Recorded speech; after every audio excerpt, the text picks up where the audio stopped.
अस्सलामुअलैकुम व्यूवर्स। आज के दिन की जो सबसे बड़ी न्यूज़ है वो तो ये है कि बांग्लादेश के हवाले से आईसीसी का जो डिसीजन है वो क्लियर कट आ गया है।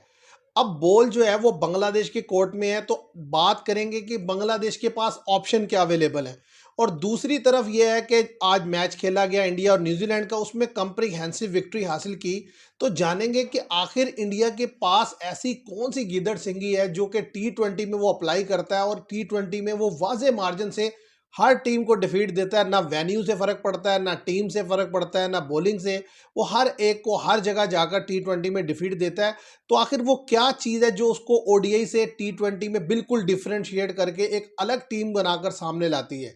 तो सबसे पहले अगर आज की जो टॉप स्टोरी है उस पर बात कीजिए तो वो है बांग्लादेश क्रिकेट से रिलेटेड। जैसे कि आपको याद होगा, मुस्तफिजुर रहमान के बाद, यानी कि उनको जब बीसीसीआई की तरफ से केकेआर पर दबाव डालने के बाद उनको जब रिलीज़ किया गया आईपीएल से, तो उसके बाद ये कंट्रोवर्सी सामने आई कि बांग्लादेश ने कहा हम इंडिया जाकर नहीं खेलेंगे। इसके ऊपर डिस्कशन होती रही, आईसीसी को बार बार खत लिखे गए। आज आईसीसी ने अपना ये डिसीजन दे दिया है कि बांग्लादेश को इंडिया जाकर ही अपना जो वर्ल्ड कप के मैचेस हैं खेलने पड़ेंगे। अगर बांग्लादेश ऐसा नहीं करता तो उनकी रिप्लेसमेंट में जो है वो स्कॉटलैंड जो है वो अवेलेबल है। अब इस सारे सिनेरियो में बांग्लादेश के पास क्या सिचुएशन है या क्या उनके पास, मैं समझता हूँ, स्पेस है, वो क्या कर सकते हैं। तो पहली बात तो यह है कि बांग्लादेश ने जिस तरह का स्टांस लिया, जितना फर्मली वो अपने स्टांस पर खड़े रहे, अब मुझे लगता है कि उनके पास वापसी का कोई ऑप्शन बचा नहीं है। देखिए, अब उनको दोनों में से एक चीज़ का लॉस होना ही होना है। या तो आपकी रिस्पेक्ट का लॉस होगा या आपको पैसे का लॉस होगा। देखिए, सीधी सी बात है, अगर आप अब ये, यानी कि फैसले के बाद आपकी जो इंटरिम गवर्नमेंट है बांग्लादेश की, वो अलाउ कर देती है बांग्लादेश की टीम को कि जी ठीक है आप जाकर इंडिया खेलें, तो एक तो जो रिस्पेक्ट का लेवल है बांग्लादेश का वो बिल्कुल नीचे चला जाएगा। और ज़रा सब क्रिटिसिज्म करेंगे कि अभी इतना शोर डाल के रखा था और जैसे ही आईसीसी ने जो है वो अपना फैसला सुनाया तो साथ ही जो है पहुंच गए खेलने के लिए। तो मैं समझता हूँ बड़ा मुश्किल है जिस तरह का स्टांस बांग्लादेश ने लिया है। और दूसरी तरफ अगर आप कॉन्सिक्वेंसेस देखें तो वो भी ज़ाहिर है आपको काफ़ी सख्त किस्म के बेयर करने पड़ेंगे, क्योंकि जब आप आईसीसी इवेंट नहीं खेलेंगे तो आइंदा आने वाले आईसीसी इवेंट में 2031 का वर्ल्ड कप है, जो 50 ओवर का वर्ल्ड कप है, जिसको को होस्ट करने जा रहा है बांग्लादेश और इंडिया। तो उसकी क्या पॉसिबिलिटी है कि फिर वो बांग्लादेश के पास रहेगा। इसके अलावा 2029 में चैंपियन ट्रॉफी इंडिया में खेली जाएगी, तो फिर डेफिनेटली वो भी नहीं खेल पाएगा बांग्लादेश। तो मतलब काफ़ी सारे प्रॉब्लम्स उनके सामने भी हैं। तो इसलिए एक लास्ट मीटिंग मैं समझता हूँ उनकी गवर्नमेंट और उनके बोर्ड के दरमियान चल रही है। उसके ऊपर उनका डिसीजन जो है वो आज रात या कल मॉर्निंग में किसी भी वक्त आ जाएगा और चीज़ें क्लियर हो जाएंगी। लेकिन मैं अपना पॉइंट ऑफ व्यू दूं तो मैं समझता हूं कि पहले तो इतने सख्त स्टांस तक जाना नहीं चाहिए था।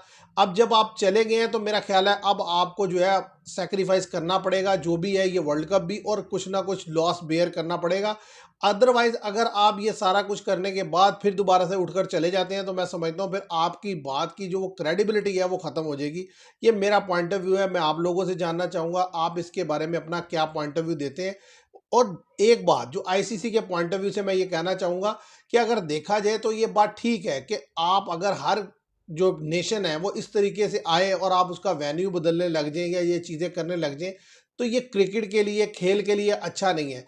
लेकिन ये फैसला सब पर अप्लाई होना चाहिए, छोटे बोर्ड पर भी, बड़े बोर्ड पर भी, पावरफुल पर भी, वीक पर भी। ऐसा ना हो कि जो तो कमज़ोर बोर्ड है या जिसको आप दबा सकते हैं उस पर तो ये आप फैसला लागू कर दें और दूसरे को नहीं। क्योंकि आप देखें चैंपियन ट्रॉफी की दफ़ा जब इंडिया ने यही कंसर्न शो किए तो इंडिया को जो है वो अलाउ किया गया कि ठीक है जी, क्योंकि आप नहीं जा रहे इतने अरसे से, तो लिहाजा आप अपने सारे मैच जो है दुबई में खेल लें। और उसी की बेसिस पे पाकिस्तान को भी स्पेस दी गई। तो कहने की बात यह कि आपको सबके लिए एक क्राइटेरिया बनाना होगा कि वो इवेंट जो आईसीसी करवाता है, जब वो किसी जगह जाकर अपने ऑफिशियल भेजकर वहाँ की सिक्योरिटी देख लेता है, तो उसके बाद फिर किसी दूसरी कंट्री को ये अलाउ नहीं होना चाहिए कि वो वहाँ जाकर जो है वो मैच खेलने से इनकार करे। अगर वो ऐसा करेगा तो फिर उसके लिए वही होगा जो बांग्लादेश के लिए आज डिसीजन आया है। अगर तो आप ये डिसीजन लेंगे तो मैं समझता हूँ इससे क्रिकेट बेहतर होगी, उसमें कमी नहीं आएगी। लेकिन ये अक्रॉस द बोर्ड होना चाहिए, ऐसा ना हो कि एक के लिए तो हो और दूसरे के लिए ना हो।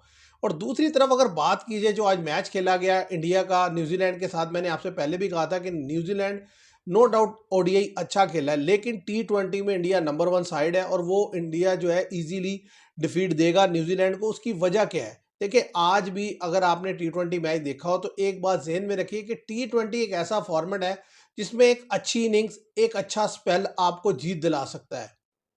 और इंडिया की अगर आप प्लेइंग 11 देखें तो दुनिया में लोगों के पास जो टीम्स अवेलेबल हैं उनके पास 1 2 3 या 4 हद से हद मैच विनर होते हैं, लेकिन इंडिया की ये जो प्लेइंग 11 खेल रही है अभी तक T20 मैचेस, इसमें हर लड़का मैच विनर है। मतलब अभिषेक शर्मा ने आज 35 बॉल्स पर 84 रन किए, 8 सिक्सेस लगाए। इसी तरह रिंकू सिंह ने नीचे आके 20 बॉल्स पे 44 किया, 16 बॉल्स पर 25 हार्दिक पांड्या ने किया। और इसी तरीके से जो है सूर्य कुमार यादव ने भी 32 रन बनाए कम बॉल्स पर। और बॉलिंग में आकर अर्शदीप ने जिस तरीके से पहले ओवर में विकेट ली, तो मतलब कहने का यह है कि कोई एक लड़का मैच विनर नहीं है, सारे लड़के मैच विनर हैं। अगर अभिषेक शर्मा ना चले तो संजू सैमसन रन करता है, संजू सैमसन और अभिषेक शर्मा ना चले तो सूर्य कुमार यादव और रिंकू सिंह रन कर लेंगे, वो नहीं करेंगे तो हार्दिक पांड्या और शिवम दुबे रन करेंगे, वो नहीं करेंगे तो अक्षर पटेल करेंगे। और यही कमाल है उनका बॉलिंग में। देखिए एक ही विकेट पर आप 240 रन करते हैं, और जो टीम बैटिंग करने के लिए सेकंड आती है उसको पहले ही ओवर में आपका बॉलर जो है विकेट निकाल देता है। दूसरे ओवर में हार्दिक पांड्या को ऑफ स्पेल दिया जाता है, जो कि मैं समझता हूं इंडियन बॉलिंग का वीक लिंक समझे जाते हैं, लेकिन जब भी उन्हें बॉल दी जाती है वो विकेट लेके देते हैं। और आज भी ऐसा ही हुआ कि 2 ओवर में 2 रन पर जब 2 विकेट गिरा दिए तो वहीं पर न्यूजीलैंड जो है वो बैकफुट पर चला गया था। उसके बाद काफ़ी फाइट बैक की, 78 रन बनाए में उस क्या कहते हैं ग्लेन फिलिप्स ने, उसके अलावा डैरन मिचेल ने रन किया, चैपमैन ने किया, लेकिन 190 रन कर सका। 40 रन से डिफीट हुई, जो कि मैं समझता हूँ बड़ा हेल्दी मार्जिन है T20 में डिफीट का। तो व्यूअर्स एक बात तो ये क्लियर है कि इंडिया को आप T20 में हराना जो है ना, मैं समझता हूँ एक ड्रीम है। बिल्कुल भी आपके पास कहीं कोई ऑप्शन अवेलेबल नहीं है जहां से आप जो है वो एंटर हो सके और उसको डिफीट दे सके। सिर्फ ये है कि आपको एक एक्स्ट्रा ऑर्डिनरी लेवल की क्रिकेट खेलनी होगी, या इंडिया का एक बैड डे हो उस दिन में तो वो मैच हार जाए, वरना तो उसके पास जो अवेलेबल रिसोर्सेज है, आप देखें बैटिंग है नंबर 8 पर अक्षर पटेल बैटिंग करने के लिए आए। आप इससे अंदाजा लगाएं कि अक्षर पटेल एक प्योर बैट है, नंबर 8 पर वो बैटिंग करने के लिए आए। अगर आप बॉलिंग की बात करें तो जसप्रीत बुमराह, अर्शदीप सिंह, तीसरे बॉलर अगर आप देखें वरुण चक्रवर्ती, जिन्होंने आज भी बड़ी क्रूशल 2 विकेट्स लेकर दी। इसके अलावा अक्षर पटेल कंप्लीट बॉलर है 4। नंबर 5 अगर आप देखें हार्दिक पांड्या, नंबर 6 आप देखें शिवम दुबे, ये 6 बॉलर है प्रॉपर। इसके अलावा अगर जरूरत पड़ जाए स्पिन के लिए तो अभिषेक शर्मा भी गेंद करते हैं।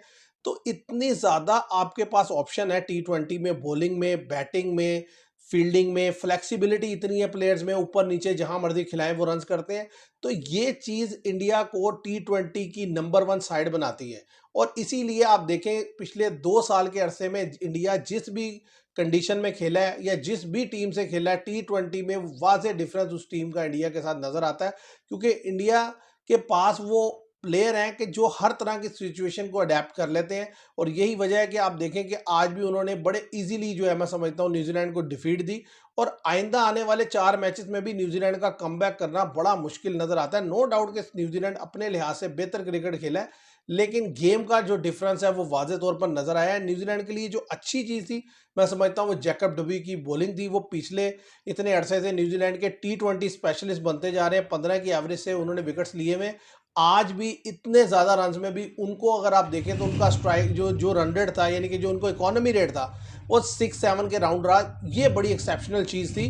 तो न्यूजीलैंड के लिए ये एक अच्छा साइन है। अदरवाइज मैं समझता हूँ कि न्यूजीलैंड को अपनी गेम को मजीद ऊपर उठाना होगा अगर उन्होंने इंडिया को T20 में शिकस्त देनी है। तो देखते हैं व्यूअर्स आइंदा आने वाले मैचेस में क्या होता है।